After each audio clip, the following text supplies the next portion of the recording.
আসলে আপনি digital marketing কেন শিখবেন?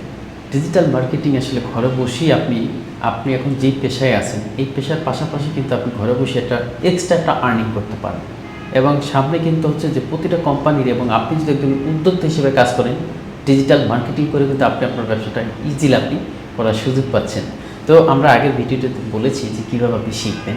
তো এইবার আমরা এই ভিডিওতে দেখাবো যে শেখার কিছু নিয়ম আছে, ওই নিয়মগুলো নিয়ে আমরা এই ভিডিওতে আলোচনা করব। যেমন শুধু একসাথে সব শিখলে আপনাকে কিন্তু মাথা ঘুরে যাবে, কারণ আগে বলেছি যে ডিজিটাল মার্কেটিং অনেক বড় একটা জায়গা। তো এই জন্য যেটা করতে তাই সঠিকভাবে ধাপে ধাপে শেখার মানে আপনাকে শিখতে হবে। যেমন প্রথম ধরেন 3 মাসে একটা টার্গেট করবেন।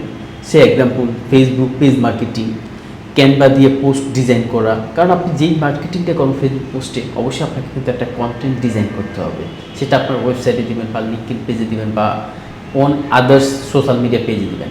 তো এই কারণে আপনাকে একটা কন্টেন্ট ডিজাইন করতে হবে। এটা আপনি আপাতত ইনিশিয়ালি আপনি ক্যানভাতে আপনি ফ্রিতে করতে পারেন।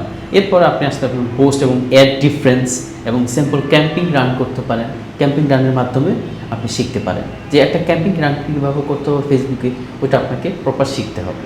তো এরপর আমরা আসি যে তারপর আপনি গুগল এসইওর মাধ্যমে করতে পারেন, গুগল অ্যাডসের মাধ্যমে করতে পারেন, ইমেল ক্যাম্পিং ডিজাইন করতে পারেন এবং অ্যানালাইসিস রিপোর্টটাকেও আপনাকে বুঝতে হবে যে আপনি যেই ক্যাম্পিংটা করছেন বা যেই পোস্টটা করছেন, ওইটার যে একটা অ্যানালিটিক্যাল যে একটা রিসোর্স অ্যানালাইসিস, ওইটাকেও আপনাকে বুঝে বের করতে হবে।